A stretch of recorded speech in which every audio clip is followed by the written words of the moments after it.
So welcome back. ഇന്ന് നമ്മൾ ഒരു കെയർ പ്ലാനാണ് ഡിസ്കസ് ചെയ്യാൻ വേണ്ടി പോകുന്നത്. ഇപ്പം നമ്മൾ കേസ് സ്റ്റഡി എഴുതിക്കോട്ടെ, കേസ് പ്രസൻറ്റേഷൻ എഴുതിക്കോട്ടെ, അതിൽ ഒരു പ്രധാനപ്പെട്ട പങ്ക് വഹിക്കുന്നതാണ് കെയർ പ്ലാൻ. ഓക്കെ, ഇനി ഫസ്റ്റ് നമ്മുടെ ഒരു ബേസിക് ആയിട്ടുള്ളൊരു കാര്യവും ഈ കെയർ പ്ലാൻ തന്നെയാണ്. ഓക്കെ, നമ്മൾ ഈ സെക്കൻഡ് സെം ആയിക്കോട്ടെ, അതിനകത്ത് ഒരു കെയർ പ്ലാനായിട്ട് ഫുള്ള് നമ്മൾ എഴുതണം. തേർഡ് സെമ്മിലോട്ട് വരുന്ന സമയത്ത് നമ്മൾ കേസ് സ്റ്റഡി, കേസ് പ്രസൻറ്റേഷൻ്റെ കൂടെ ആയിരിക്കും ചിലപ്പോൾ ഈ കെയർ പ്ലാൻ ചെയ്യുന്നത്, മീൻസ് കെയർ പ്ലാൻ എഴുതുന്നത്. അല്ലാതെ കെയർ പ്ലാൻ സെപ്പറേറ്റ് ആയിട്ട് രണ്ടെണ്ണം നമ്മൾ എഴുതണം. ഒന്ന് ഒരു കമ്മ്യൂണിക്കബിൾ ഡിസീസിനും രണ്ടാമത്തത് ഒരു ഓർത്തോപീഡിക് കേസിനുമാണ്. ഇവിടെ ഞാൻ എടുത്തേക്കുന്ന ഒരു ഓർത്തോപീഡിക് കേസ് എന്ന് പറയുന്നത് ഓപ്പൺ റിഡക്ഷനും ഇൻറ്റേർണൽ ഫിക്സേഷനും ആണ്. സോ ഇതാണ് എൻ്റെ ഇവിടുത്തെ ടോപ്പിക്ക്. സോ ആദ്യം നമ്മൾ ഒരു കേസ് കെയർ പ്ലാൻ വെക്കുന്ന സമയത്ത് ഫ്രണ്ടിൽ ഈ ഒരു ഫോർമാറ്റിൻ്റെ പേപ്പർ വെക്കണം. ഇതിനകത്ത് ഇതിനകത്ത് കൊടുത്തിട്ടുണ്ട് എന്തൊക്കെ കാര്യങ്ങളാണ് നമ്മൾ ഇതിനകത്ത് ആഡ് ചെയ്യേണ്ടത്. ഈ ആഡ് ചെയ്തത് ഒരു ടോട്ടലായിട്ടുള്ളൊരു മാർക്ക് ഇവിടെ ഇടും. ഇപ്പം ഹിസ്റ്ററി കളക്ഷന് നമ്മളിപ്പം എത്രയൊക്കെ നമ്മളിപ്പോൾ 10 പേജ് എഴുതിയാലും 15 പേജ് എഴുതിയെന്ന് പറഞ്ഞാലും 2 മാർക്കാണ് ഹിസ്റ്ററി കളക്ഷൻ ഉള്ളത്. അപ്പം നമ്മൾ മാർക്ക് വെയിറ്റേജിനനുസരിച്ച് വേണം എഴുതാനായിട്ടുള്ളത്. അറ്റ് ദ സെയിം ടൈം ഈ ഹിസ്റ്ററി കളക്ഷൻ ഒരു ഫോർമാറ്റ് ഉണ്ട്, എന്തൊക്കെ എഴുതണം അത് നമ്മൾ ഇൻ ഡീറ്റെയിൽ ആയിട്ട് ഇതിനകത്ത് പറയുന്നുണ്ട്. അതെല്ലാം കൃത്യമായിട്ട് എഴുതിയിരിക്കണം. അങ്ങനെ എല്ലാം കൃത്യമായിട്ട് എഴുതി കഴിഞ്ഞാൽ നമുക്ക് എത്ര മാർക്ക് റിവാർഡ് ചെയ്യും? 2 മാർക്ക് റിവാർഡ് ചെയ്യും. അപ്പം ടോട്ടൽ നമുക്കൊരു 25-നായിരിക്കും സ്കോറ്. 25-ന് സ്കോർ ഉള്ളതിൽ നമുക്കിപ്പം 10 മാർക്കിന് ബിലോ ആണ് കിട്ടുന്നതെങ്കിൽ ഇതെല്ലാം ആഡ് ചെയ്തിട്ട് 10 മാർക്കിന് ബിലോ ആണ്, ഒന്നും എഴുതിയിട്ടില്ല എന്നുണ്ടെങ്കിൽ മാത്രമേ 10-ന് താഴെയൊക്കെ കൊടുക്കത്തുള്ളൂ. മീൻസ് ഒന്നും എഴുതിയില്ല. കഴിവതും നമ്മൾ സ്റ്റുഡൻസിനോട് അവർ എഴുതാറുണ്ട്. എന്തെങ്കിലും കാരണം കൊണ്ട് ഒന്നും എഴുതിയില്ല, എന്തെങ്കിലും കൊണ്ടൊക്കെ സബ്മിറ്റ് ചെയ്യാൻ പറഞ്ഞാൽ അങ്ങനെയൊക്കെ ആകുമ്പോഴാണ് ഈ ബിലോ 10 ഒക്കെ വരുന്നത്. അല്ലാത്ത പക്ഷം ബിലോ 10 ഒന്നും കൊടുക്കാറൊന്നുമില്ല. ഇനി 11 to 15 ആണെങ്കിൽ ആവറേജ്, 16 to 20 ആണെങ്കിൽ ഗുഡും, 21 to 25 ആണെങ്കിൽ എക്സലൻറ്റുമാണ്. അപ്പം ഈ 25 ഔട്ട് ഓഫ് 25 അങ്ങനെ അതൊന്നും കിട്ടാറൊന്നുമില്ല. ബിക്കോസ് നമുക്ക് തന്നെ ഒരുപാട് എഴുതാനുണ്ടല്ലേ. അപ്പം അത്രയും പെർഫെക്റ്റായിട്ട് നമുക്ക് എഴുതിക്കൊണ്ടിരിക്കാനും പറ്റത്തില്ല. അതേപോലെ നമുക്കറിയാം മെഡിക്കൽ ഫീൽഡിനകത്ത് ആർക്കും അങ്ങനെ ഫുൾ മാർക്കൊന്നും ഇട്ട് കൊടുക്കത്തൊന്നുമില്ല. ഓക്കെ, കഴിവതും ഒരു ഗുഡ് ആ ഒരു ലെവലായിരിക്കും. എങ്കിൽ നമുക്ക് നോക്കാം. ഹിസ്റ്ററി കളക്ഷൻ എഴുതുന്ന സമയത്ത് ഹിസ്റ്ററി കളക്ഷൻ മൊത്തം എഴുതിക്കഴിഞ്ഞാൽ 2 മാർക്കായിരിക്കും കിട്ടുന്നത്.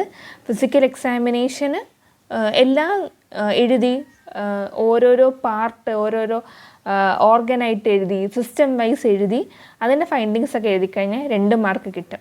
ഇൻവെസ്റ്റിഗേഷന് 1 മാർക്ക്. എന്താണ് ഇൻവെസ്റ്റിഗേഷൻ? ലാബ് ഇൻവെസ്റ്റിഗേഷന് 1 മാർക്ക്. മെഡിക്കേഷന് മരുന്നുകൾ എഴുതുന്നതിന് 1 മാർക്ക്. ഇപ്പം മെഡിക്കേഷൻ 1 മാർക്കേ ഉള്ളൂ എന്ന് വെച്ചിട്ട് വെറും പേഷ്യൻറ്റിന് ഓപ്പൺ റിഡക്ഷൻ ഇൻറ്റേർണൽ ഫിക്സേഷൻ ആണ്. അപ്പം നമുക്കറിയാം ഒരുപാട് മരുന്നുകൾ എന്തായാലും പേഷ്യൻറ്റിന് കൊടുത്തിട്ടുണ്ടാവും. ഇപ്പം 2 മരുന്ന് 1 മാർക്കേ ഉള്ളൂ, 2 മരുന്ന് എഴുതിക്കൊണ്ട് പോവുക എന്ന് ചിന്തിക്കരുത്. ഓക്കെ, ഇനി ലിസ്റ്റ് ഓഫ് നഴ്സിംഗ് ഡയഗ്നോസിസ്, എത്ര നഴ്സിംഗ് ഡയഗ്നോസിസ് നമ്മൾ എഴുതുന്നുണ്ട്. നമ്മൾ ഇപ്പം നന്ദ പുതിയതായിട്ടൊരു നഴ്സിംഗ് ഡയഗ്നോസിസ് കുറേ കൊണ്ടുവന്നിട്ടുണ്ട്, അത് വേണം എഴുതാനായിട്ട്, അല്ലാന്നുണ്ടെങ്കിൽ മാർക്ക് കിട്ടത്തില്ല. പിന്നെ പ്രയോറിറ്റൈസ് ചെയ്യുക. ഇപ്പം ഒരു പേഷ്യൻറ്റിന് ബ്ലീഡിങ് ഉണ്ട്, പേഷ്യൻ്റ് ഹൈപ്പർതെർമിയ ഉണ്ട്, റൈനൈറ്റിസ് ഉണ്ട്. അപ്പം ഏതാണ് ആദ്യം പേഷ്യൻറ്റിനെ പ്രയോറിറ്റൈസ് ചെയ്തിട്ട് ഇൻ്റർവെൻഷൻ കൊടുക്കേണ്ടത്, അതായിരിക്കണം നമ്പർ 1 ഇടേണ്ടത്. പിന്നെ നഴ്സിംഗ് അസസ്മെൻറ്റ്, നമ്മൾ കെയർ പ്ലാൻ വരയ്ക്കുമല്ലോ ഒരു ബൊല്യു ബോക്സിനകത്ത്, അത് ആദ്യം എഴുതുന്നതാണ് അസസ്മെൻറ്റ്. അതിനകത്ത് സബ്ജക്റ്റീവ് ഡേറ്റയാണ്, ഒബ്ജക്റ്റീവ് ഡേറ്റയുണ്ട്. അപ്പം നമുക്ക് കെയർ പ്ലാൻ എന്നൊക്കെ വെച്ചാൽ ഒരു ദിവസം 2 കെയർ പ്ലാൻ വെച്ചിട്ട് 2 ബൊല്യു ബോക്സ് വെച്ചിട്ടായിരിക്കും വരയ്ക്കുന്നത്. അപ്പം കെയർ പ്ലാൻ വരയ്ക്കുന്ന സമയത്ത് 3 ദിവസത്തെ കെയറാണ് നമ്മൾ പ്രൊവൈഡ് ചെയ്യുന്നത്. 3 ദിവസത്തെ കെയറിൽ ഒരു ദിവസം 2 കെയർ പ്ലാൻ വെച്ചിട്ടാണെങ്കിൽ 3 ദിവസം നമ്മൾ എത്ര വരയ്ക്കണം? 6 വലിയ ബോക്സസ് വേണം വരയ്ക്കാൻ.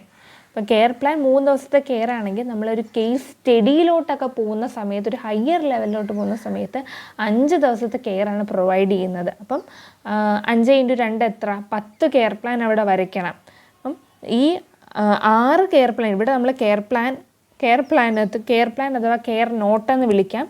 ഈ കെയർ പ്ലാനിൻ്റെ അകത്ത് നമുക്ക് നമ്മുടെ കൺവീനിയൻസിന് കെയർ നോട്ടെന്ന് പറയാം. എന്നിട്ട് ആ വലിയ ബോക്സിൽ നമുക്ക് കെയർ പ്ലാൻ എന്ന് പറയാം കേട്ടോ. പിന്നെ നമ്മൾ ഈ കെയർ നോട്ട് എഴുതുന്ന സമയത്ത് 6 കെയർ പ്ലാൻ വരയ്ക്കും അല്ലേ. അപ്പം ഈ 6 എണ്ണത്തിനകത്തും നമ്മൾ നഴ്സിംഗ് അസസ്മെൻറ്റിന് 6 എണ്ണത്തിനകത്തും എഴുതുന്ന നഴ്സിംഗ് അസസ്മെൻറ്റ് എല്ലാം കൂടി ചേർത്തിട്ടാണ് ഈ 2 മാർക്ക്. ഒബ്ജക്റ്റീവ് ഉണ്ട്. അപ്പോൾ ആദ്യം അസസ്മെൻറ്റ് എഴുതും, ദെൻ അസസ്മെൻറ്റ് അത് സബ്ജക്റ്റീവ് ഡേറ്റ ഉണ്ട്, ഒബ്ജക്റ്റീവ് ഡേറ്റ ഉണ്ട്, ദെൻ നഴ്സിംഗ് ഡയഗ്നോസിസ് എഴുതണം, ഗോൾ എഴുതണം, നമ്മുടെ പ്ലാൻ ഓഫ് ആക്ഷൻസ് ഉണ്ട്.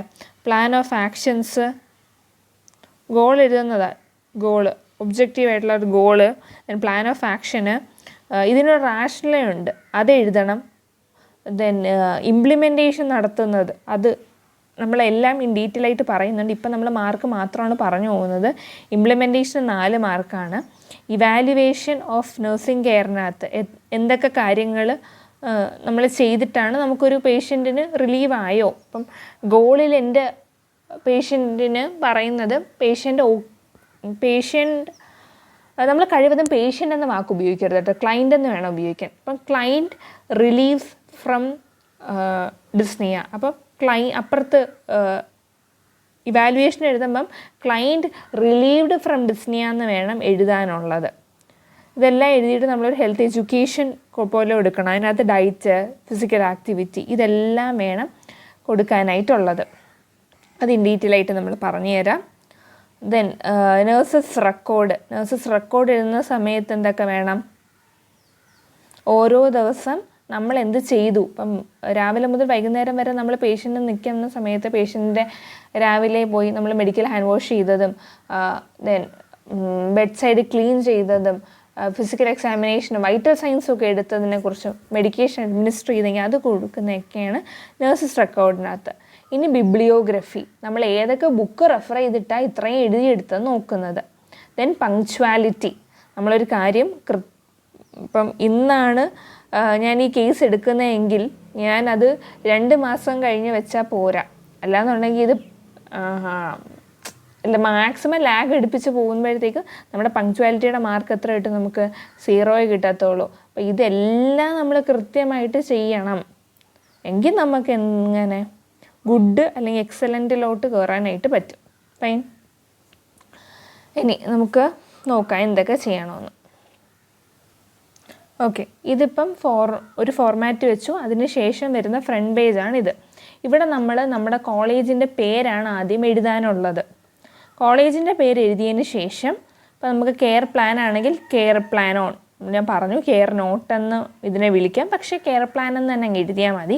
കെയർ പ്ലാൻ ഓൺ എന്താ എൻ്റെ topic? Open reduction and internal fixation ആണ് ടോപ്പിക്കെങ്കിൽ ആ ടോപ്പിക്കിൻ്റെ പേര് എഴുതിയിട്ട് താഴെ ക്ലൈൻറ്റിൻ്റെ പേര്, വയസ്സും കൂടി എഴുതാം. ഇപ്പം ഞാൻ ഇവിടെ ഹൈഡ് ചെയ്തേക്കുന്ന കാര്യമെന്ന് വെച്ചാൽ നമ്മൾ ഒരിക്കലും നമ്മുടെ ക്ലൈൻറ്റിൻ്റെ ഡീറ്റെയിൽസ് റിവീൽ ചെയ്യാനായിട്ട് പാടില്ല. അത് നമ്മളെപ്പോഴും ശ്രദ്ധിക്കേണ്ട ഒരു കാര്യമാണ്. ഓക്കെ,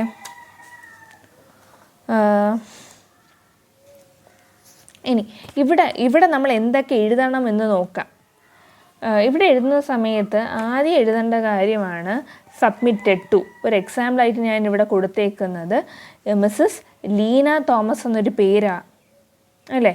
അപ്പം നമ്മളിപ്പം മാഡംസൊക്കെ നോക്കുന്ന സമയത്ത് ഇവർ മാരീഡാണോ അല്ലേ ആ പ്രോപ്പറായിട്ട് ഇത് കൊടുക്കണം. മിസ്സാണോ മിസ്സസ് ആണോ നമ്മൾ നോക്കണം. ഫുൾ പേരായിരിക്കണം. തോമസ് ആണോ അതേ ജോൺ ആണോ എന്താണ് ഫുൾ പേരെന്ന് നമ്മൾ മസ്റ്റായിട്ട് എഴുതിയിരിക്കണം. ഇനി നമ്മുടെ മാഡത്തിൻ്റെ എന്താണ് ഡെസിഗ്നേഷൻ, അസോസിയേറ്റ് പ്രൊഫസറാണോ അതേ പ്രൊഫസറാണോ ലെക്ചററാണോ എന്ന് നോക്കിയിട്ട് വേണം, അല്ലെങ്കിൽ ആരെടുത്തെങ്കിലും ചോദിച്ച് കൃത്യമായിട്ട് വേണം എഴുതാൻ. പിന്നെ നമ്മുടെ കോളേജിൻ്റെ പേര്, ട്രിവാൻഡ്രം മെഡിക്കൽ കോളേജ് ആണെങ്കിൽ അങ്ങനെ കോളേജിൻ്റെ പേരെഴുതിയിരിക്കണം. സബ്മിറ്റഡ് ബൈ, ഇപ്പം ഞാനിവിടെ മിസ് നന്ദിക അയച്ചെന്നാണ് കൊടുത്തേക്കുന്നത്. വേണമെങ്കിൽ മിസ് എന്ന് എഴുതിയാൽ മതി. പക്ഷെ നമ്മളെപ്പോഴും ഒരു സെൽഫ് ലവ്, നമ്മളൊരു റെസ്പെക്റ്റ് വേണ്ടേ നമ്മളോട് തന്നെ. അപ്പോൾ അതിൻ്റെ ഒരു പേരിലാണ് മിസ് എന്ന് എഴുതിയിരിക്കുന്നത്. വേണമെങ്കിൽ എഴുതാൻ മതി, വേണമെങ്കിൽ എഴുതണ്ട. പേരെഴുതുക. പിന്നെ നമ്മൾ ഏത് സെമ്മാണ്, തേർഡ് സെമ്മെങ്കിൽ തേർഡ് സെമ്മ്, ഇപ്പോൾ സെക്കൻഡ് സെമ്മാണെങ്കിൽ സെക്കൻഡ് സെമ്മ്, BSc നേഴ്സിംഗ് ആണെന്ന് കൊടുക്കുക. ഇനി പോസ്റ്റ് ബേസിക് ആരാണെങ്കിൽ പോസ്റ്റ്, അങ്ങനെ. പിന്നെ കോളേജിൻ്റെ പേര് ഇവിടെ റിപ്പീറ്റ് ചെയ്യുക. ഓക്കെ, ഇവിടെ ഇപ്പോൾ ഒരു പേജ് ഇങ്ങനെ കൊടുക്കുന്നെങ്കിൽ ഇവിടെ ആദ്യം സബ്മിറ്റഡ് ടു എന്ന് എഴുതുക, ഇത്രയും ഡീറ്റെയിൽസ് കൊടുക്കുക. സബ്മിറ്റഡ് ബൈ എന്ന് കൊടുത്തിട്ട് ഇത്രയും ഡീറ്റെയിൽസ് കൊടുക്കുക. ഇനി എന്നാണ് സബ്മിറ്റഡ് ചെയ്തത്, ഇപ്പം ഇന്നൊരു 15/1/2025 ഇങ്ങനെ ഡേറ്റ് കൊടുക്കുക. ഇങ്ങനെയാണ് ഡേറ്റ് എഴുതേണ്ടത്. എന്നാണോ നമ്മൾ സബ്മിറ്റ് ചെയ്യുന്നത് ഈ ഫയൽ, പേഷ്യൻറ്റിന് മീൻസ് നമ്മുടെ ക്ലയൻറ്റിനെ എടുക്കുന്ന ഡേറ്റ് അല്ല, ഇൻസ്റ്റെഡ് എന്നാണോ ഈ കെയർ പ്ലാൻ വെക്കുന്നത് അന്നത്തെ ഡേറ്റ് വേണം നമ്മൾ കൊടുക്കാനായിട്ടുള്ളത്. ഓക്കെ അല്ലേ? അടുത്ത പേജിൽ നമ്മൾ എഴുതേണ്ടതാണ് ഇൻട്രഡക്ഷൻ. ഇൻട്രഡക്ഷൻ എഴുതുന്ന സമയത്ത് ഇവിടെ എന്തിനാണ് ഹൈഡ് ചെയ്യുന്നത് മനസ്സിലായി, പേഷ്യൻ്റ് ഡീറ്റെയിൽസ്, ക്ലയൻറ്റിൻ്റെ ഡീറ്റെയിൽസ് ഉള്ളതുകൊണ്ടാണ്.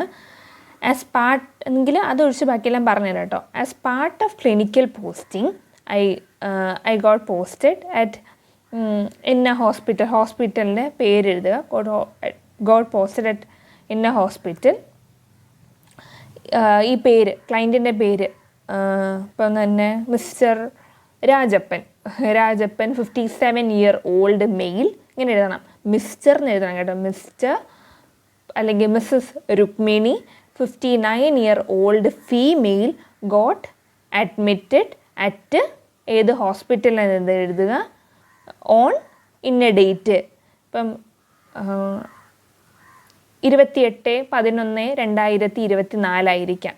വിത്ത് എന്താ, with chief complaints of acute pain. Acute pain ഏത് റീജിയനിലാണെന്ന് എഴുതണം കേട്ടോ. Acute pain on the neck and humerus then comma mild swelling and deformity. Date means നമ്മുടെ എത്ര ദിവസം കൊണ്ട് ക്ലയൻറ്റിന് ഇതുണ്ടെന്നും കൂടി എഴുതിയാൽ ബെസ്റ്റ് ആയിരിക്കും. അതും എഴുതണം കേട്ടോ. Acute pain neck and humerus then comma mild swelling then and deformity. Acute pain four 5 days. എൻ്റെ ക്ലയൻറ്റിനെ സംബന്ധിച്ചിടത്തോളം ഒരു സ്റ്റേജ് പരിപാടിയുടെ ഇടയിൽ സ്റ്റേജിൽ നിന്ന് വന്ന് വീഴുകയായിരുന്നു ചെയ്തത്. അപ്പം acute pain on the neck and humerus region for 24 hours. അപ്പുറത്ത് കൊടുത്തിട്ടുണ്ട് കേട്ടോ. Mild swelling and deformity for 24 hours. Tenderness, limited mobility for ഇത്രയും ദിവസം. Then anxiety and sleeping disturbance. അത് പേഷ്യൻറ്റിന് ഹോസ്പിറ്റലൈസ്ഡ് ആയപ്പം ഉള്ളൊരു ടെൻഷനൊക്കെയാണ്. So after physical examination and lab investigation. Lab investigation എഴുതുമ്പം ഏത് ലാബ് ഇൻവെസ്റ്റിഗേഷനാണ് എഴുതിയതെന്ന് പറഞ്ഞിരിക്കണം. അത് ഇനി ഞാൻ വേറൊരു കെയർ പ്ലാൻ കേസ് സ്റ്റഡിയും കേസ് പ്രസൻറ്റേഷനും ഒക്കെ പറയുന്നുണ്ട്. ആ സമയത്ത് അതിനകത്ത് എല്ലാം കാണാൻ പറ്റും. ഇതൊക്കെ നമ്മൾ ആദ്യം എഴുതിയതാണ്. അപ്പം നമുക്കറിയില്ലായിരുന്നു ലാബ് ഇൻവെസ്റ്റിഗേഷനിൽ മീൻസ് എന്തൊക്കെ എക്സ്ട്രാ ആയിട്ട് ആഡ് ചെയ്യണം. അപ്പോൾ തന്നെ acute pain on the neck and humerus region എന്ന് പറഞ്ഞില്ല, അത് നമ്മൾ എക്സ്ട്രാ പഠിച്ചിട്ട് പറയുക. മീൻസ് എക്സ്ട്രാ ആയിട്ട് അതുണ്ട്.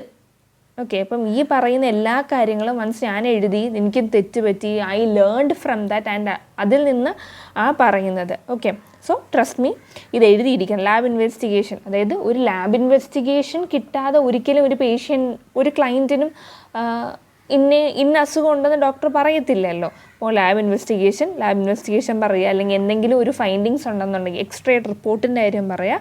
The physician diagnosed as right supracondylar distal humerus fracture, പിന്നെ intra articular extension with nasal bone fracture കാര്യം പറയാം. കുത്ത് ഐ ഹാഡ് പ്രൊവൈഡഡ് ഹെർ, ഹിമ്മാണോ ഹെറാണ്, her provided her a 3-day care. Provided her a 3-day care. 3-day care എന്ന് മതി. On the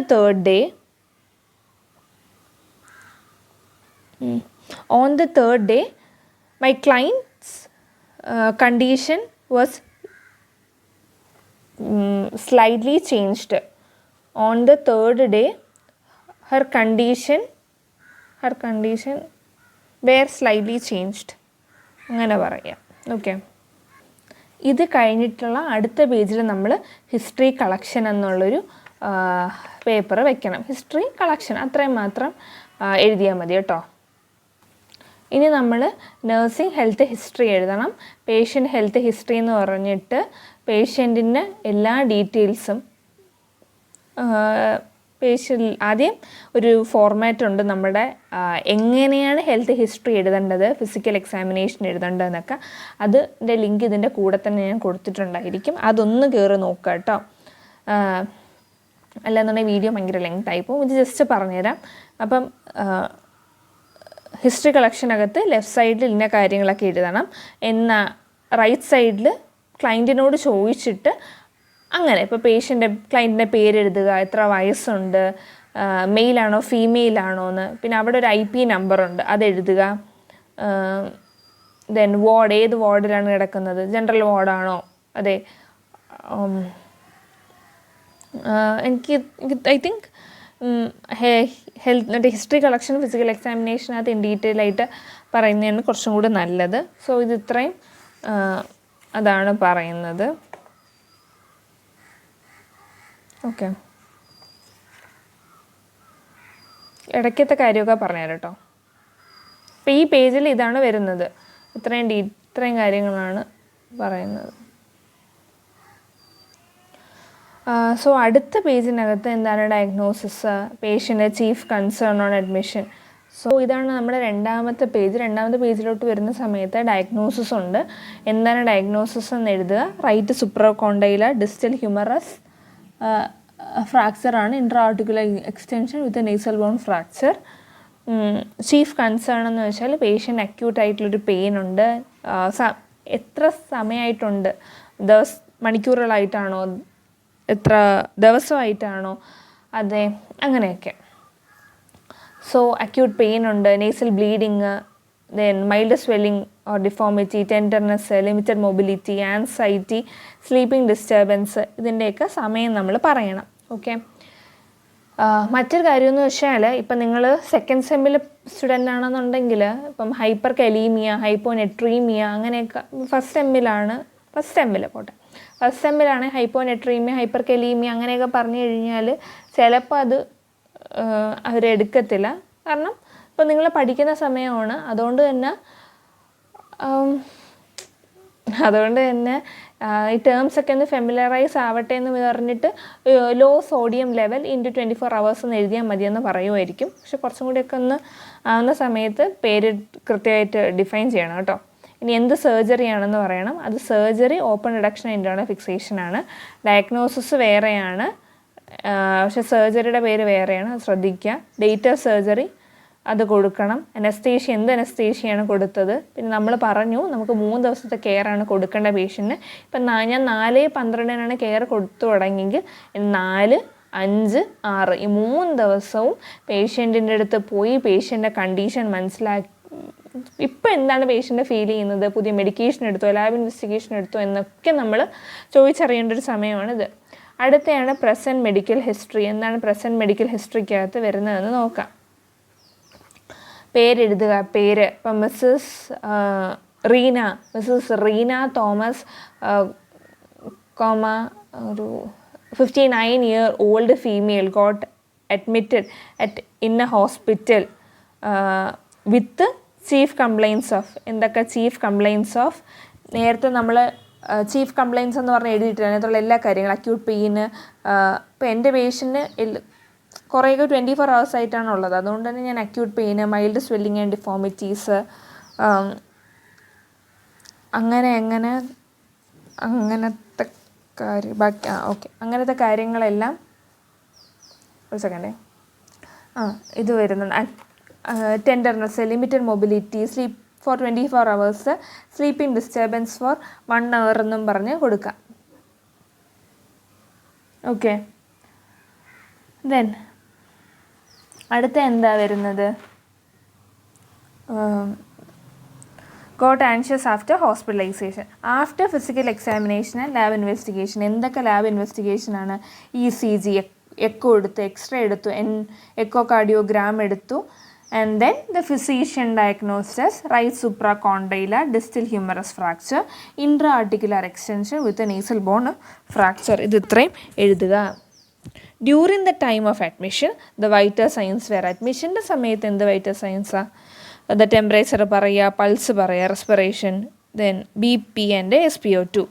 so the doctor prescribed. ഇത് കുറച്ച് വലുതായിട്ട് തന്നെ എഴുതേണ്ട ഒരു കാര്യമാണ് ഈ പ്രസൻറ്റ് മെഡിക്കൽ ഹിസ്റ്ററിയും പാസ്റ്റ് മെഡിക്കൽ ഹിസ്റ്ററിയും ഒക്കെ. സോ ദ ഡോക്ടർ അല്ലെങ്കിൽ ഫിസീഷ്യൻ പ്രിസ്ക്രൈബ്ഡ് എന്ത് മരുന്നാണ്, എത്ര ഡോസാണ്, റൂട്ട് ഏതാണ്. അത് ഇനിയിപ്പം injection paracetamol 1 gram IV, injection Pantop 40 milligram IV, ഇതെല്ലാം IV എന്നും കൂടി എഴുതണം കേട്ടോ. മീൻസ് പേര്, ഡോസ്, റൂട്ട് ഇതെല്ലാം വേണം. The client was made in NBO status, took the informed consent, prepared the patient and followed other orders. Okay, ഇതൊക്കെ present. ഇപ്പോൾ എന്താണ് പ്രസൻറ്റ് മെഡിക്കൽ ഹിസ്റ്ററിയാണ്. Then the client have undergone all the lab investigations such as pathology, lipid profile, echo, ECG, x-ray, radiology etcetera. ഇത് ശരിക്കും ഈ ഒരു last പറഞ്ഞ sentence വേണമെന്നില്ല. കാരണം നമ്മൾ ഓൾറെഡി നമ്മുടെ ഫിസീഷ്യൻ എന്ത് അസുഖമാണ് ഡയഗ്നോസ് ചെയ്തെന്ന് പറഞ്ഞില്ല. അതിന് മുമ്പ് നമ്മൾ പറയുന്നുണ്ട് on physical examination and lab investigation. അപ്പോൾ ഇത് പറയണ ആവശ്യമില്ല.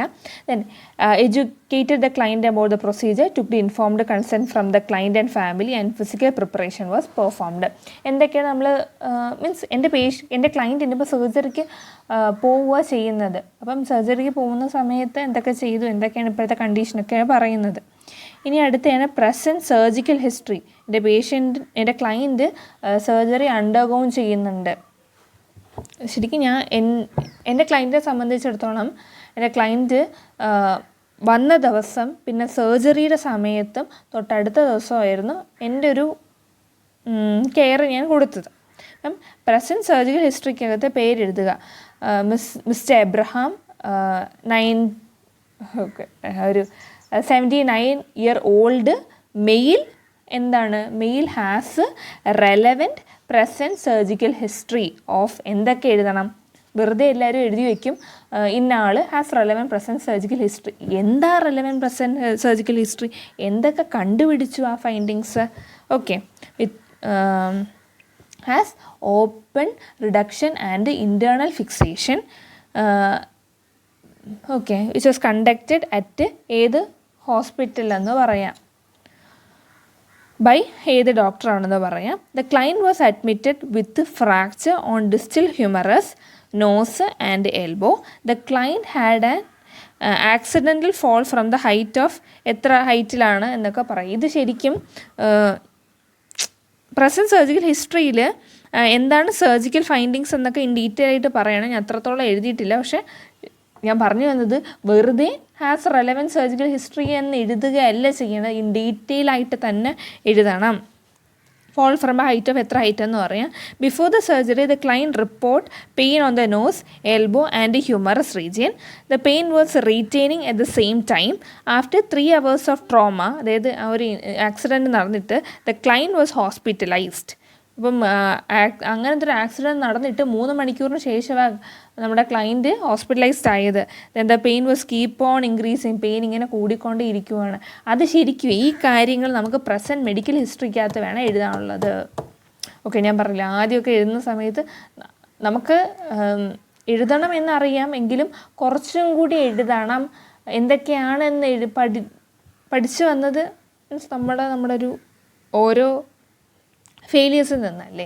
അപ്പം അതിൽ നിന്നെല്ലാം ഞാൻ പറയുന്നത് ഏത് ഹോസ്പിറ്റലിൽ നടന്നു, എന്ത് അനസ്തേഷ്യ കൊടുത്തു, ഏത് ഡോക്ടർ ചെയ്തു, എന്തൊക്കെ ഫൈൻഡിങ്സാണ് ഉണ്ടായത് എന്നൊക്കെ വേണം പ്രസൻറ്റ് സർജിക്കൽ ഹിസ്റ്ററിക്കകത്ത് എഴുതേണ്ടത്. പ്രസൻറ്റ് സർജറി നടന്നു എന്നുണ്ടെങ്കിൽ ഇതെല്ലാം എഴുതിയിരിക്കണം, മസ്റ്റാണ്. ഓക്കെ, അന്ന് എനിക്കറിയില്ലായിരുന്നു, അതുകൊണ്ട് ഞാൻ ഇങ്ങനെയൊക്കെയാണ് എഴുതിയത്. പക്ഷേ ഇൻ ഡീറ്റെയിൽ ആയിട്ട് തന്നെ എഴുതണം. അടുത്ത പേജ് നോക്കാം. ഇവിടെ തീർന്നില്ല കേട്ടോ. As a time goes the pain was not relieving when doing other activities or by taking rest. Patient ഇങ്ങനെ വേറെ കാര്യങ്ങളൊക്കെ ചെയ്യാൻ വേണ്ടി നോക്കി. പക്ഷേ ഇതെല്ലാം ശരിക്കും നമുക്ക് എവിടെ എഴുതാൻ പറ്റുന്നതാണ്? പ്രസൻറ്റ് മെഡിക്കൽ ഹിസ്റ്ററിക്കകത്ത് എഴുതാൻ പറ്റുന്ന. During the time of surgery. ഇതെല്ലാം ഇതിനകത്ത് എഴുതാം. During the time of surgery surgery എപ്പം തുടങ്ങി? The began at 12:30 PM and ended at 2:30 PM. The anesthetic was epidural injection midazolam 7.5 milligram was ഏത് റൂട്ട് എന്നും കൂടി എഴുതണേ. was used to produce sleep before surgery. ശരിക്കും അത് എന്താണ് ഏത് റൂട്ടാണ് എന്നൊക്കെ പറയുക. Use to produce sleep during before surgery. ഓരോ ക്ലയൻറ്റിനും ഓരോന്നായിരിക്കും. Simple oxygen was given to the client. Maintained and aseptic precaution and anaesthesia lasted from 12 PM. അതായത് നമ്മുടെ ക്ലയൻറ്റിന് 12:30 മുതൽ 2:30 വരെ ആയിരുന്നു സർജറി നടന്നത്. പക്ഷേ അനസ്തേഷ്യ എപ്പോഴേ കൊടുത്തു? അരമണിക്കൂർ മുമ്പേ കൊടുത്തു. അതാണ് പറഞ്ഞത്. 12 മണി ടു 2:30 വരെ അനസ്തേഷ്യ ഉണ്ടായിരുന്നു. 6 മുതൽ 10 ml per hour. The client was in supine position. ക്ലയൻറ്റിൻ്റെ പൊസിഷൻ എന്താണെന്നും കൂടി പറയാം. Before the surgery client was no nystagmus, no FN in coordination, no spine tenderness. പിന്നെ ബിഫോർ ദ സർജറി ഇത് ശരിക്കും എവിടെ കൊടുക്കാം? ഈ ഇവിടെ നമ്മൾ ഇത്ര എഴുതിയില്ലേ, ഇതിന് മുമ്പായിട്ട് എഴുതാം. Before the surgery injection C-Bactam 40 at test dose was administered. അതെഴുതുക. After the surgery the number of sponges was counted. Recommended for consultation of physiotherapist and dietitian. Crepe bandage was asked to bought. കുറച്ചും കൂടി കുറേ എഴുതി, നമ്മൾ 1.5 page എഴുതിയിട്ടുണ്ട്. പക്ഷേ നമുക്കറിയാം ഒരു സർജറിയുടെ ഫൈൻഡിങ്സ് എന്ന് വെച്ചാൽ ഇതൊന്നും അല്ല, ഇതിൽ കൂടുതൽ. ഇപ്പം നമ്മൾ എഴുതിയ എന്തൊക്കെയാണ്? സർജറിക്ക് തൊട്ട് മുമ്പ് പേഷ്യൻ്റെ കണ്ടീഷൻ എന്തായിരുന്നു, എന്തൊക്കെ മരുന്ന് കൊടുത്തു, എത്ര നേരം സർജറി നിന്നു, അനസ്തേഷ്യ എത്ര നേരം നിന്നു, ഓക്കെ, ടെസ്റ്റ് ഡോസ് കൊടുത്തത് ഏതെന്ന് പറഞ്ഞു, പൊസിഷൻ പറഞ്ഞു. ഇതെല്ലാം ഗുഡ്, ഇതെല്ലാം വെരി ഗുഡ്. ഏത് സർജനാണ് നടത്തിയത്, എന്നാണ് നടത്തിയത് എന്നെല്ലാം റിപ്പോർട്ട് ചെയ്തിട്ടുണ്ട്. ഓക്കെ, പിന്നെ സർജറിയുടെ സമയത്ത് എന്തെങ്കിലും ഒരു എക്സ്ട്രാ ഫൈൻഡിങ്സ് കാണുമല്ലോ, അതും കൂടി എഴുതാട്ടോ. അടുത്തയാണ് past medical history. Past medical history പറയുമ്പം പേരെഴുതുക. Mr Nandu, 29-year-old male, has relevant past medical history of എന്തൊക്കെയാണ്. ഇപ്പോൾ ഒരു ഫീമെയിൽ ആണെന്നുണ്ടെങ്കിൽ ഷീ ഹാഡ്, എൻ്റെ പേഷ്യൻ്റ് ഒരു ഫീമെയിൽ ആയിരുന്നു. അപ്പോൾ ഷീ ഹാഡ് അലർജി, കെൽസി, എത്ര നാളായിട്ടുണ്ട്, എന്ത് മരുന്ന്. ഇപ്പോൾ ഒരു അസുഖം ഉണ്ടെന്നുണ്ടെങ്കിൽ ഇപ്പം പാസ്റ്റ് മെഡിക്കൽ ഹിസ്റ്ററിയിൽ എഴുതാനുള്ളത് എന്ത് അസുഖമാണ് ഉള്ളത്, എത്ര നാളായിട്ടുണ്ട്, മീൻസ് വർഷം പറയണം, 1 വർഷം പറയണം, ഏത് ഡോക്ടറിനെയാണ് കാണിച്ചത്, ഏത് ഹോസ്പിറ്റലാണ് കാണിച്ചത്, എന്ത് മരുന്നാണ് കഴിച്ചത്, പേഷ്യൻറ്റിൻ്റെ കണ്ടീഷൻ ആഫ്റ്റർ എന്ത് പറ്റിയെന്ന്, എന്തൊക്കെ അസുഖമുണ്ടോ ആ അസുഖത്തിനകത്തുള്ള എല്ലാ കാര്യങ്ങളും എഴുതിയിരിക്കണം. ആ എല്ലാ കാര്യങ്ങളും എഴുതിയാൽ മാത്രമേ ഞാൻ നേരത്തെ പറഞ്ഞതുപോലെ ആ ഒരു 21 എബോവ് കയറാൻ വേണ്ടി പറ്റുള്ളൂ. അപ്പം ഞാൻ പറഞ്ഞു ഇത് വെറുതെ നമ്മൾ has relevant present medical history, has relevant surgical history ഇങ്ങനെയൊക്കെ എഴുതിക്കൊണ്ട് പോകുന്നുണ്ടെങ്കിൽ ഒരു 11 to 15 അടുത്ത് എത്തത്തുള്ളൂ, ആവറേജ് കിട്ടത്തുള്ളൂ. നമുക്കൊരു ഇപ്പം ഇത്രയും ഞാൻ പറഞ്ഞു, നമ്മൾ പ്രസൻറ്റ് സർജിക്കൽ ഹിസ്റ്ററി എഴുതിയപ്പോൾ തന്നെ 1.5 പേജ് എഴുതി. അത് എഴുതിയെന്നുണ്ടെങ്കിൽ നമ്മളൊരു 16 to 20 റേഞ്ചിലോട്ടേ എത്തത്തുള്ളൂ. ഈവൻ എന്തോ നമ്മൾ പറയുമായിരിക്കും ഹിസ്റ്ററി കളക്ഷൻ 2 മാർക്കല്ലേ ഉള്ളത്, പക്ഷേ നമ്മളിതെല്ലാം എഴുതിയിരിക്കണം കേട്ടോ.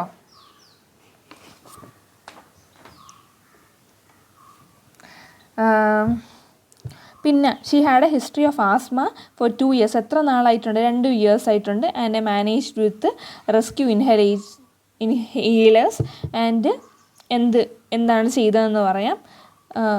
ശരിക്കും ഡയഗ്നോസ് അറ്റ് എല്ലാ ഹോസ്പിറ്റലിൽ മുമ്പ് എഴുതാം കേട്ടോ. ഈ മരുന്ന് കൊടുക്കുന്നതിൻ്റെ മരുന്ന് എന്ത് കൊടുത്തു എന്ന് പറയുന്നതിന് മുമ്പേ നമുക്ക് ഹോസ്പിറ്റലിൻ്റെ പേര് പറയാം. She also had a history of jaundice during Har birth. Physiotherapy was phototherapy was performed. Then she had a history of dust allergy. നമ്മൾ നേരത്തെ അലർജിയുടെ ഒരു കാര്യം പറഞ്ഞിട്ടുണ്ട് കേട്ടോ, അതിൻ്റെ കൂടെ വേണമെങ്കിൽ നമുക്ക് ഇത് എഴുതാം. Then she had COVID-19 before 4 years. She had taken both vaccines and was hospitalized at GG hospital. ഏത് ഹോസ്പിറ്റൽ അഡ്മിറ്റ് ആയി, എത്ര ദിവസം കെയർ കൊടുത്തു, എന്തൊക്കെയായിരുന്നു പേഷ്യൻ്റെ കണ്ടീഷൻ, അതെല്ലാം ശരിക്കും എഴുതണം. ഓക്കെ, ഇന്ന കാര്യങ്ങളൊക്കെയാണ് നമ്മൾ എഴുതേണ്ടത്. എന്തൊക്കെ പേഷ്യൻറ്റിന് ആ സമയത്തുണ്ടായിരുന്നു അതെല്ലാം പറ്റുന്നത്രയും ചോദിച്ച് എഴുതുക. അടുത്തയാണ് past surgical history.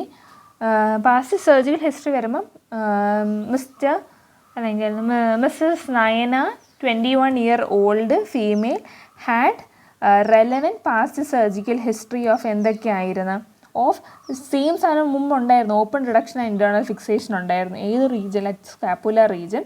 And had given general anaesthesia before 1. Okay, general anaesthesia at ഏത് ഹോസ്പിറ്റൽ, ഏത് ഡോക്ടറാണെന്ന് എഴുതുക. എന്തൊക്കെയാണ് ഫൈൻഡിങ്സ് എന്ന് എഴുതുക. അതൊക്കെ എഴുതണം കേട്ടോ. എന്തൊക്കെയാണ് ഫൈൻഡിങ്സ് എന്ന് എഴുതണം. എത്ര ദിവസം ഹോസ്പിറ്റലൈസ്ഡ് ആയി, എന്ത് മരുന്നാണ് കൊടുത്തതെന്നൊക്കെ വേണം ശരിക്കും. She also had appendicectomy before 10 years at ഏത് ഹോസ്പിറ്റലാണ്. And stayed in the hospital for 5 days. എന്ത് മരുന്നാണ് കൊടുത്തതെന്ന് എഴുതുക. എന്തെങ്കിലും കോംപ്ലിക്കേഷൻ ഉണ്ടെങ്കിൽ അതും എഴുതുക. അപ്പം നമ്മളിപ്പോൾ ഇത്രയും എഴുതണം എന്ന് പറയുന്നുണ്ട്. പേഷ്യൻറ്റിനോട് നമ്മൾ കമ്മ്യൂണിക്കേറ്റ് ചെയ്തിട്ടായിരിക്കും ഇത്ര എഴുതുന്നത്, അല്ലെങ്കിൽ പേഷ്യൻ്റെ ബൈസ്റ്റാൻഡേഴ്സിനോട് കമ്മ്യൂണിക്കേറ്റ് ചെയ്തിട്ടായിരിക്കും എഴുതുന്നത്. അവർ പറഞ്ഞു തരും എന്നുണ്ടെങ്കിൽ അത്ര എഴുതുക കേട്ടോ. പിന്നെ ഒരു ഫാമിലി ട്രീ വരയ്ക്കണം. കീ എന്നാണ് കൊടുക്കേണ്ടത്. മെയിൽ കൊടുക്കുക, ഫീമെയിൽ കൊടുക്കുക, അഫക്റ്റഡ് കൊടുക്കുക, ഡെത്ത് കൊടുക്കുക. ഡെത്തിനൊക്കെ ഒരു വര മതി. ഇപ്പം ഇതാണ് എൻ്റെ ക്ലയൻ്റ് എങ്കിൽ ക്ലയൻറ്റിന് മാരീഡൊന്നും അല്ല, അൺമാരീഡാണ്. അപ്പം ക്ലയൻറ്റിൻ്റെ ശരിക്കും നമ്മളൊരു ഫാമിലി ട്രീ വരയ്ക്കുന്ന സമയത്ത് 3 ജനറേഷൻ വേണം വരയ്ക്കാൻ.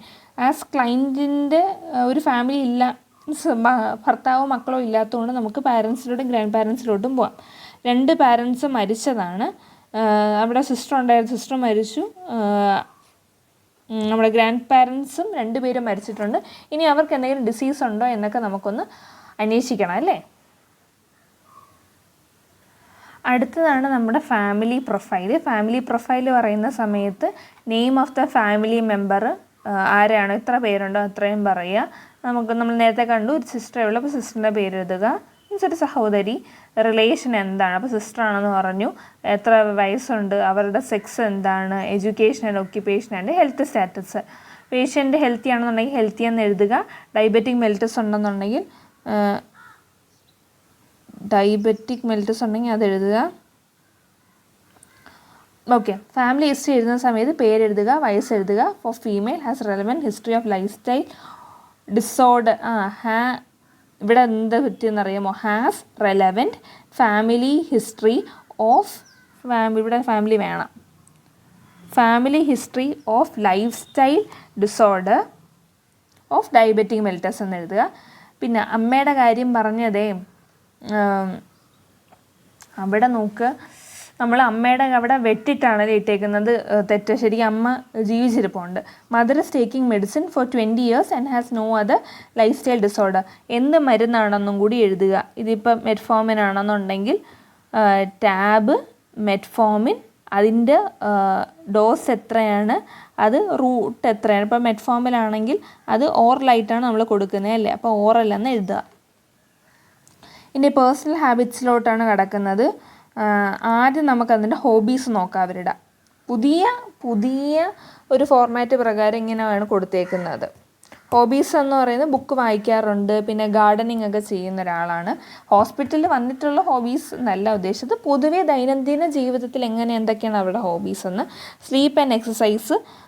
അവർക്കൊരു 7 മുതൽ 8 മണിക്കൂറുള്ള സ്ലീപ്പ് ഉണ്ടായിരുന്നു, പക്ഷേ ഹോസ്പിറ്റലൈസേഷന് ശേഷം ഡിഫിക്കൽട്ടാണ്. പിന്നെ എക്സസൈസ് ചെയ്യും, ഒരു 20 മിനിറ്റോളം ഡെയിലി എക്സസൈസ് ചെയ്യുന്ന ഒരാളാണ് നമ്മുടെ ക്ലയൻറ്റ്. ഇനി എന്തെങ്കിലും അഡിക്ഷൻ ഉണ്ടോ? അപ്പോൾ അഡിക്ഷൻ്റെ കാര്യം സ്മോക്കിങ്ങോ ആൽക്കഹോളിസം അങ്ങനത്തെ കാര്യങ്ങളുണ്ടെങ്കിൽ അത് പറയുക. ബൗൽ ആൻഡ് ബ്ലാഡർ മൂവ്മെൻറ്റിനെ കുറിച്ചാണെങ്കിൽ അവരുടെ ബൗൽ മൂവ്മെൻറ്റ് എത്രയാണ്. ഇപ്പോൾ ബൗൽ മൂവ്മെൻറ്റ് 1 times ആയിരിക്കും. Bladder movement means bowel in the sense faeces പോകുന്നത്. ബ്ലാഡർ യൂറിനേഷൻ്റെ കാര്യം 3 to 4 times per day. Catheterisation എന്തെങ്കിലും ഉണ്ടെങ്കിൽ അത് പറയുക. മെൻസ്ട്രൽ ഹിസ്റ്ററി, ഫീമെയിലാണ് നമ്മുടെ ക്ലയൻ്റെങ്കിൽ മെൻസ്ട്രൽ ഹിസ്റ്ററി ആയിട്ട് എഴുതേണ്ടത് എന്നാണ് മെനാർക്കായത്, എപ്പോഴാണ്, എന്താണ് അവരുടെ ഒരു ഫ്ലോ സൈക്കിൾ എന്താണ്. ഇപ്പം മെനാർക്ക് എഴുതുക. പിന്നെ മെനോപോസ് ആയിട്ടുണ്ടെങ്കിൽ അത് എഴുതുക. ഇൻ കേസ് ക്ലയൻറ്റ് മാരീഡ് ആണ്, കുട്ടികളുണ്ടെന്നുണ്ടെങ്കിൽ എത്ര കുട്ടികളാണുള്ളത്, എന്ത് അബോർഷൻ ആയിട്ടുണ്ടോ, മെഡിസിൻ ഇൻഡ്യൂസ് ചെയ്തിട്ടാണ് കുട്ടി ഉണ്ടായെങ്കിൽ മെഡിസിൻ്റെ പേര്, അങ്ങനെയൊക്കെ എഴുതുക. അടുത്തത് ന്യൂട്രീഷണൽ ഹിസ്റ്ററിയാണ്. ക്ലയൻറ്റ് നോൺ വെജിറ്റേറിയൻ ആണോ വെജിറ്റേറിയൻ ആണോ എന്ന് നോക്കുക. എന്തെങ്കിലും ഫുഡ് അലർജീസ് ഉണ്ടോ, എന്ത് ഫുഡാണ് കൂടുതൽ ഇഷ്ടപ്പെടുന്നത്, ആ ഫുഡിൻ്റെ പേര് എഴുതുക. അടുത്ത സോഷ്യോ എക്കണോമിക് ഹിസ്റ്ററി പറഞ്ഞു കഴിഞ്ഞാൽ എന്തെങ്കിലും മന്ത്ലി ഇൻകമിൻ്റെ കാര്യം പറയണം. ആരാണ് ആ കുടുംബത്തിൻ്റെ ബ്രെഡ് വിന്നർ എന്ന്, മീൻസ് വീട്ടിലോട്ട് പൈസ കൊണ്ടുവരുന്ന ബ്രെഡ് വിന്നറിൻ്റെ പേര് എഴുതുക. Maintain A good relationship with family and friends. Okay, ഇത് എത്രയും എഴുതണം. അടുത്ത നമ്മൾ എഴുതാനുള്ളതാണ് എൻവയൺമെൻറ്റൽ ഹിസ്റ്ററി. എവിടെയാണ് താമസിക്കുന്നത്, എങ്ങനെയാണ് വാട്ടർ സപ്ലൈ എങ്ങനെയാണ്, അതേപോലെ തന്നെ ഡിസ്പോസൽ ഓഫ് എക്സ്ക്രീറ്റ, അതും കൂടി എഴുതണം. ഇതിന് ശേഷം ഇതിൻ്റെ താഴെയായിട്ട് വരയ്ക്കേണ്ടതാണ് ഒരു വൈറ്റൽ സൈൻസ് ചാർട്ട്. ഇത് ചെറുതായിട്ട് വരച്ചാൽ മതി, ഇപ്പോൾ ഇതിനകത്ത് ഞാൻ വലുതായിട്ട് വരച്ചേക്കുന്നതേ ഉള്ളൂ. ആദ്യം പേഷ്യൻറ്റിൻ്റെ പേരെഴുതുക, ഏജ്, എത്ര വയസ്സായി, ആദ്യം വൈറ്റൽ സൈൻസ് എന്ന് എഴുതുക, വൈറ്റൽ സൈൻസ് ചാർട്ട്, ഏജ്, പേര്, വയസ്സ്, സെക്സ്, IP നമ്പർ, വാർഡ് ഏതാണ്, ഡോക്ടറിൻ്റെ പേര്, ഡയഗ്നോസിസ് എന്താണെന്ന് എഴുതുക.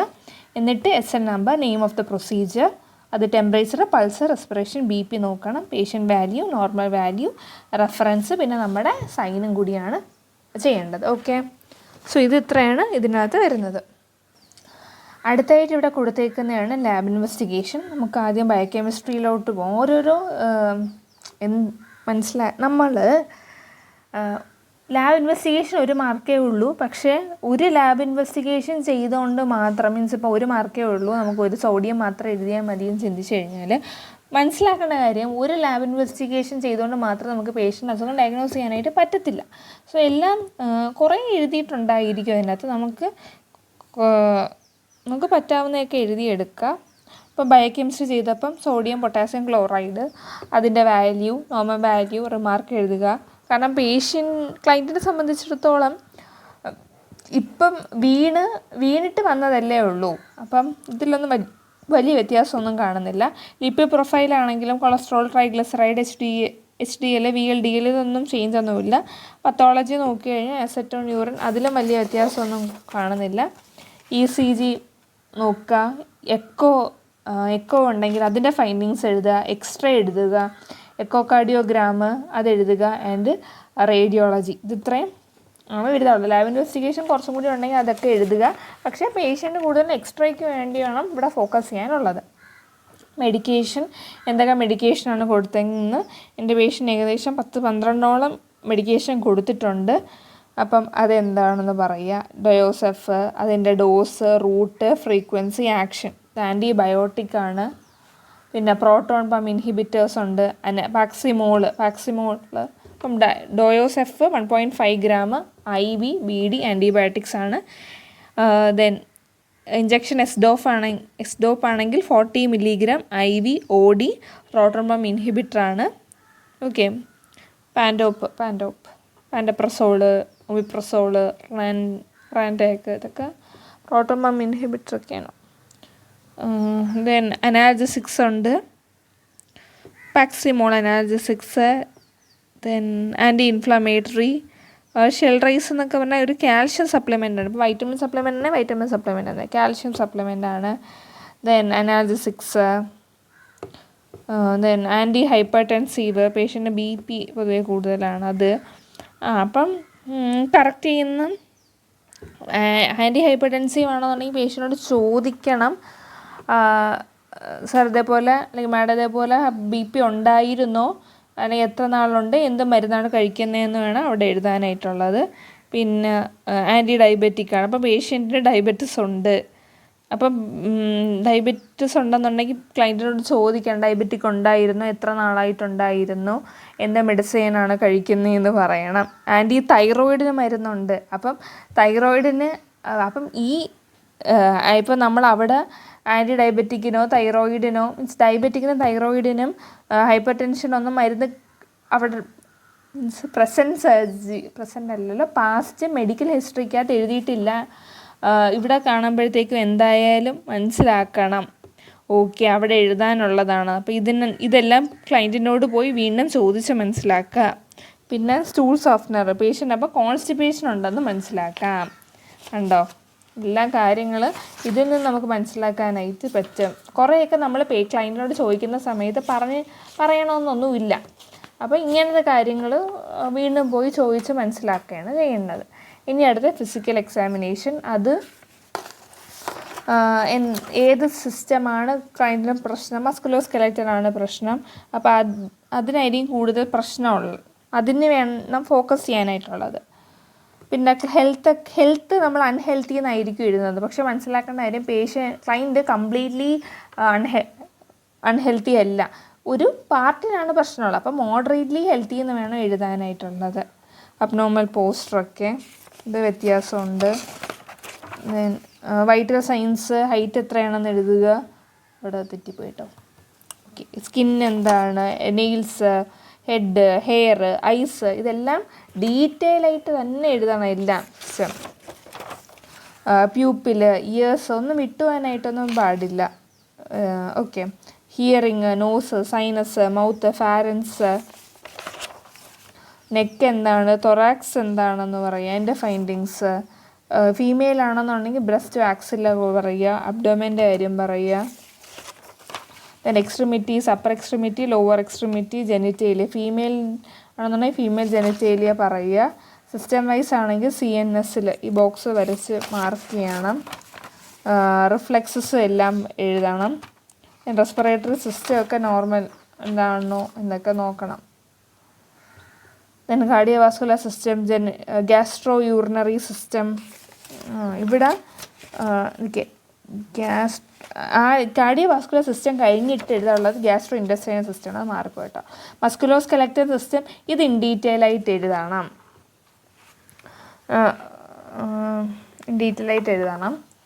അത് ഞാൻ നമ്മൾ ഈ ഹിസ്റ്ററി കളക്ഷൻ ഫിസിക്കൽ എക്സാമിനേഷൻ ഞാൻ സെപ്പറേറ്റ് ആയിട്ട് പറയുന്നുണ്ട് കേട്ടോ. അതിനകത്ത് എൻ്റെ അടുത്ത് ഇങ്ങോട്ട് ആ സമയത്ത് ഞാൻ പറഞ്ഞില്ല എന്നുണ്ടെങ്കിൽ ഞാനൊന്ന് ഓർപ്പിച്ചാൽ മതി, അത് പറഞ്ഞുതരാം. ദെൻ പ്രീ ഓപ്പറേറ്റീവ് ഈ ക്ലയൻറ്റിനെ സംബന്ധിച്ചിടത്തോളം ഞാൻ ഓപ്പറേഷന് മുമ്പും ശേഷമൊക്കെ കണ്ടെന്ന് പറഞ്ഞില്ല. അതുകൊണ്ട് എനിക്ക് പ്രീ ഓപ്പറേറ്റീവ് എഴുതണം, പോസ്റ്റ് ഓപ്പറേറ്റീവ് എഴുതണം. നഴ്സിംഗ് പ്രോബ്ലംസ് എന്താണ്? ക്ലയൻറ്റിന് അക്യൂട്ട് പെയിൻ ഉണ്ട്, നേസൽ ബ്ലീഡിങ് ഉണ്ട്. ക്ലയൻറ്റിനെ സംബന്ധിച്ചിടത്തോളം ഏറ്റവും പ്രശ്നമുള്ളത് പെയിനാണ്, ബ്ലീഡിങ് ഉണ്ട്, ഒരു സ്വെല്ലിങ്, ഒരു ഇൻഫ്ലമേഷൻ അവിടെ കാണുന്നുണ്ട്. പിന്നെ തൊടുന്ന സമയത്ത് ഒരു ടെൻഡർനെസ്, മൂവ് ചെയ്യാൻ പറ്റുന്നില്ല, പേഷ്യൻ്റ് ആൻഷ്യസ് ആണ്, ഉറങ്ങാനൊരു ബുദ്ധിമുട്ടുണ്ട്. അപ്പം നമ്മൾ എഴുതേണ്ട എന്താ? ഫസ്റ്റ് വേണം അക്യൂട്ട് പെയിന്. അക്യൂട്ട് പെയിൻ ഒരു നഴ്സിംഗ് ഡയഗ്നോസ് എഴുതുക. നീസൽ ബ്ലീഡിങ്ങിന് എഴുതുക. അപ്പം തന്നെ നമ്മുടെ വീഡിയോ ഒരുപാട് ലെങ്ത് പോയി അല്ലേ. അപ്പം ഇതിനൊക്കെ നമ്മൾ സെപ്പറേറ്റ് ആയിട്ട് നഴ്സിംഗ് ഡയഗ്നോസ് എഴുതാൻ സെപ്പറേറ്റ് ആയിട്ട് ഞാൻ പറഞ്ഞു തരുന്നതായിരിക്കും. കാരണം ഇത് പറയാൻ തന്നെ നല്ല സമയമെടുക്കും. സെപ്പറേറ്റ് ആയിട്ട് പറഞ്ഞുതരാം. പിന്നെ acute pain on nose and hands, ഇത്രയും എഴുതുക. എന്തൊക്കെയാണ് നമ്മൾ എഴുതുന്ന സമയത്ത് ശ്രദ്ധിക്കേണ്ടത് അതൊക്കെ ഡിസ്കസ് ചെയ്യുന്നതായിരിക്കും. പിന്നെ നേസൽ ബ്ലീഡിങ്ങിനൊരു കെയർ പ്ലാൻ എഴുതാം, ആൻസൈറ്റിക്ക് ഒരു കെയർ പ്ലാൻ എഴുതാം. ക്ലയൻറ്റിന് ഡെഫിസിറ്റ് നോളേജ് ഉണ്ടായിരിക്കും, അപ്പം നോളേജ് ഡെഫിസിറ്റിനൊരു കെയർ പ്ലാൻ എഴുതാം. കെയർ പ്ലാൻ എഴുതുന്ന സമയത്ത് ആ കെയർ പ്ലാൻ എഴുതുന്ന സാധനം നഴ്സിംഗ് ഡയഗ്നോസിസിനകത്ത് ഉണ്ടായിരിക്കണം, അത് മസ്റ്റായിട്ടുള്ള കാര്യമാണ്. നഴ്സിംഗ് പ്രോബ്ലംസ് എഴുതി, നഴ്സിംഗ് ഡയഗ്നോസിസ് എഴുതി. ഇതെല്ലാം പോസ്റ്റിൻ്റെ സമയത്താണ്. പോസ്റ്റ് ഓപ്പറേറ്റീവ് സമയത്ത് ക്ലയൻറ്റിൻ്റെ ഫെറ്റീക്കായിരുന്നു, സ്ലീപ്പിംഗ് ഡിസ്റ്റർബൻസ് ഉണ്ടായിരുന്നു, കോൺസ്റ്റിപ്പേഷൻ ഉണ്ടായിരുന്നു, പിന്നെ എംബേർഡ് വാട്ടർ ഇലക്ട്രോലൈറ്റ്. അതിനൊരു സർജിക്കൽ പ്രൊസീജിയർ കഴിയുമ്പം വാട്ടർ ഇലക്ട്രോലൈറ്റ് ബുദ്ധിമുട്ടുണ്ടായിരിക്കുമല്ലോ അത്. അപ്പം ഫെറ്റീക്കിനൊരു കെയർ പ്ലാൻ എഴുതി. ടോട്ടൽ നമ്മളൊരു 6 കെയർ പ്ലാൻ എഴുതണം കേട്ടോ. പിന്നെ കോൺസ്റ്റിപ്പേഷന് ഒരു കെയർ പ്ലാൻ എഴുതാം.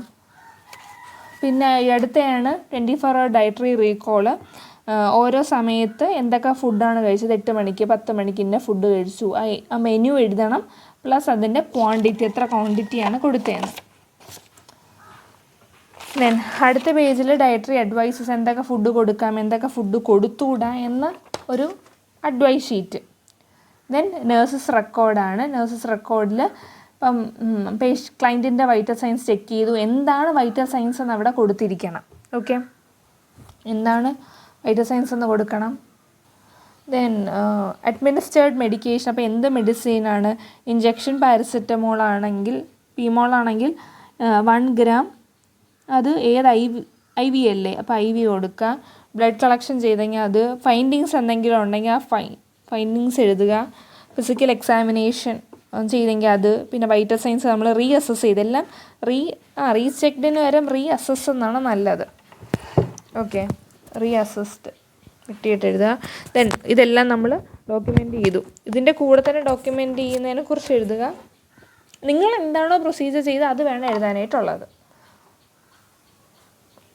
Day 2 എന്തൊക്കെ ചെയ്തു, മരുന്ന് കൊടുത്തുക, പേഷ്യൻറ്റിനെ ഷിഫ്റ്റ് ചെയ്ത കാര്യം ഡീറ്റെയിൽ ആയിട്ട് എഴുതാൻ പറ്റുമെങ്കിൽ അത് എഴുതുക. പക്ഷേ ഞാൻ കുട്ടികൾ ചെയ്യുന്ന കാണുന്നത് ചെക്ക് വൈറ്റൽ സൈൻസ് 8 മണി report nursing station, 8:15 check vital signs എഴുതാറില്ല അവർ, പക്ഷേ എഴുതണം.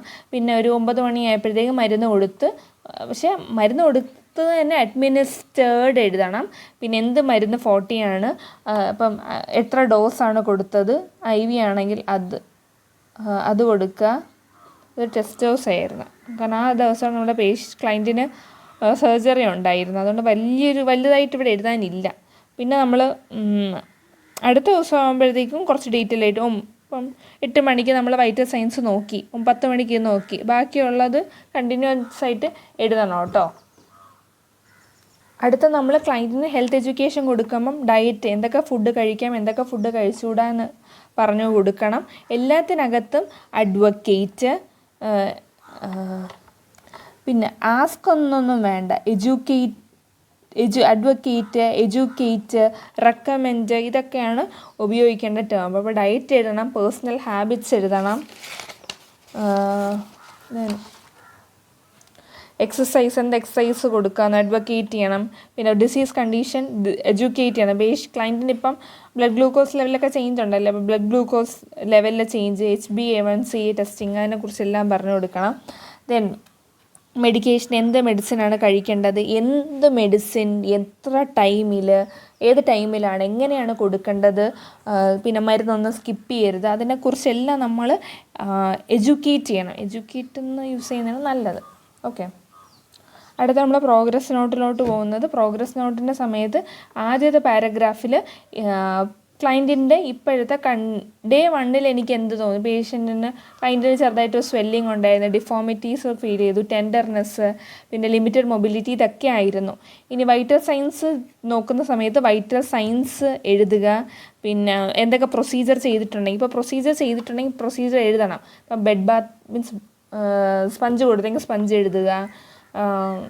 എന്തെങ്കിലും മെഡിക്കേഷൻ, ഇവിടെ എന്തായാലും എഴുതേണ്ട ഒരു കാര്യമാണ് മെഡിസിൻസ്, അത് വിട്ടു പോവല്ല കേട്ടോ. എല്ലാ ദിവസവും മെഡിക്കേഷൻ എഴുതിയിരിക്കണം. ഇതൊന്നും എനിക്ക് ആദ്യം അറിയില്ലായിരുന്നു, അതുകൊണ്ടാണ് ഞാൻ എഴുതാത്തത്. എനിക്കറിയാം, ഇപ്പം അറിയാമെന്നാണ് ഞാൻ പറഞ്ഞത്. മെഡിക്കേഷൻ എഴുതണം. Day 2 എങ്ങനെ ഉണ്ടായിരുന്നു, ആ സമയത്തുള്ള വൈറ്റൽ സൈൻസ്, ഇപ്പം ബ്ലഡ് കളക്ഷൻ അങ്ങനെ എന്തെങ്കിലും ചെയ്തിട്ടുണ്ടെങ്കിൽ അത് പറയുക. പിന്നെ എന്തെങ്കിലും പ്രൊസീജിയേഴ്സ് ചെയ്തിട്ടുണ്ടെങ്കിൽ അത് പറയണം.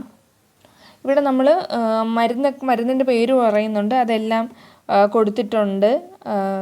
പിന്നെ the client was shifted for surgery. So Day 3 എന്ന് പറയുമ്പോൾ ഇവിടെ വൈറ്റൽ സൈൻസ് എഴുതിയിട്ടുണ്ട്, മെഡിക്കേഷൻ എഴുതിയിട്ടുണ്ട്. പിന്നെ നമ്മൾ നേഴ്സസ് റെക്കോർഡ് എഴുതിയ സമയത്ത് ക്ലയൻറ്റിന് നമ്മൾ ബ്ലഡ് കളക്ഷൻ ചെയ്തു എന്ന് പറഞ്ഞു. അപ്പോൾ ബ്ലഡ് കളക്ഷൻ ചെയ്തിട്ടുണ്ടെങ്കിൽ ബ്ലഡ് കളക്ഷൻ്റെ എന്തൊക്കെ ഫൈൻഡിങ്സ് കിട്ടി അത് കൃത്യമായിട്ട് എഴുതിയിരിക്കണം. പിന്നെ സർജറിയുടെ സമയത്തുള്ള പ്രൊസീജിയർ അതെല്ലാം ഇൻ ഡീറ്റെയിൽ ആയിട്ട് എഴുതണം. ഓക്കെ, ഇനി അടുത്ത കൺക്ലൂഷനിൽ എഴുതാനുള്ളത് നമ്മൾ എന്താണോ ഇൻട്രഡക്ഷനിൽ എഴുതിയില്ലേ അത് എഴുതുക. പിന്നെ നമ്മൾ പറയാം കൺക്ലൂഡ് 3 ദിവസത്തെ കെയർ കൊടുത്തു കഴിഞ്ഞപ്പം പേഷ്യൻറ്റ് ബെറ്ററായിട്ട് ഫീൽ ചെയ്തു എന്നതിനെ കുറിച്ചൊക്കെ എഴുതണം. ഓക്കെ, ഇവിടെ ഫ്രണ്ടിൽ എഴുതാം ആൻഡ് ഐ കൺക്ലൂഡ് ദാറ്റ്, എന്തൊക്കെ കൺക്ലൂഡ് ചെയ്ത് ക്ലയൻറ്റ് വന്ന സമയത്തുള്ള ചേഞ്ചസ്, പോകാൻ നേരത്തുള്ള ചേഞ്ചസ്, ഈ ചേഞ്ചസിനെ കുറിച്ചെല്ലാം എഴുതിയിരിക്കണം കേട്ടോ. അടുത്തതാണ് നമ്മുടെ ബിബ്ലിയോഗ്രഫി. വരുമ്പോൾ നമ്മൾ ഏത് ബുക്കാണോ റെഫർ ചെയ്തത് അതിനെക്കുറിച്ചാണ് എഴുതാനുള്ളത്. എന്തെങ്കിലും സൈറ്റ് റെഫർ ചെയ്തിട്ടുണ്ടെങ്കിൽ അത്, അപ്പം ഓതറിൻ്റെ പേര് എഴുതുക, ഏത് ബുക്കാണ് റെഫർ ചെയ്തതെങ്കിൽ അത് എഴുതുക. മീൻസ് ഓതറിൻ്റെ പേരാണ് ഇവിടെ കൊടുത്തേക്കുന്നത്. പിന്നെ ബുക്കിൻ്റെ പേര്, ഏത് വോളിയമാണ്, ഏത് എഡിഷനാണ്, ഏത് പബ്ലിക്കേഷനാണ്, ഏത് പേജ് നമ്പറാണ്, ഇതെല്ലാം ആണ് വേണ്ടുന്നത്. ഓക്കെ, ഇത് കണ്ടോ ബ്രണ്ണറിൻ്റെ ഒരു കാര്യം.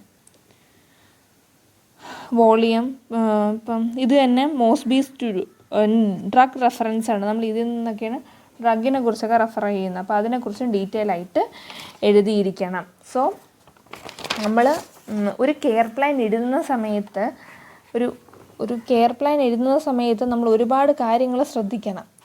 കുറേ കാര്യങ്ങളൊക്കെ ഞാൻ ഇതിനകത്ത് പറഞ്ഞിട്ടുണ്ട്. വീഡിയോ ലെങ്ത് കൂടുന്നുണ്ട്. ബാക്കിയുള്ള ഡീറ്റെയിൽസ്, ഇപ്പോൾ ഹിസ്റ്ററി കളക്ഷൻ്റെ കാര്യം ആയിക്കോട്ടെ, ഫിസിക്കൽ എക്സാമിനേഷൻ്റെ കാര്യമൊക്കെ, മെയിൻലി ഫിസിക്കൽ എക്സാമിനേഷന്, പിന്നെ ഈ കെയർ പ്ലാൻ വരച്ചെഴുതുമല്ലോ, അതിനെക്കുറിച്ചെല്ലാം നമ്മൾ പറയുന്നതായിരിക്കും. ഫൈൻ.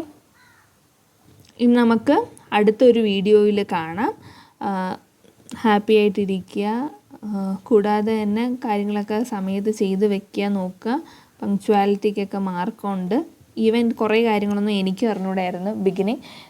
കുറേ സീനിയേഴ്സ് ആണെങ്കിലും has relevant present surgical history എന്ന് മാത്രമേ എഴുതിയിട്ടുള്ളൂ. പാസ്റ്റ് റെലവൻറ്റ് സർജിക്കൽ ഹിസ്റ്ററി എന്ന് എഴുതിയിട്ടുള്ളൂ. എന്താണ് സർജറി, എത്ര നാളായിട്ടുണ്ട്, എന്ത് മെഡിക്കേഷനാണ് എന്നൊക്കെ എഴുതണം. പക്ഷേ ക്ലയൻറ്റിനെ സംബന്ധിച്ചിടത്തോളം എല്ലാം ഒന്നും ഓർമ്മ കാണണമെന്നുമില്ല. ഉള്ള കാര്യങ്ങൾ മാക്സിമം എഴുതാനായിട്ട് ശ്രദ്ധിക്കുക. Fine, that's it. Thank you.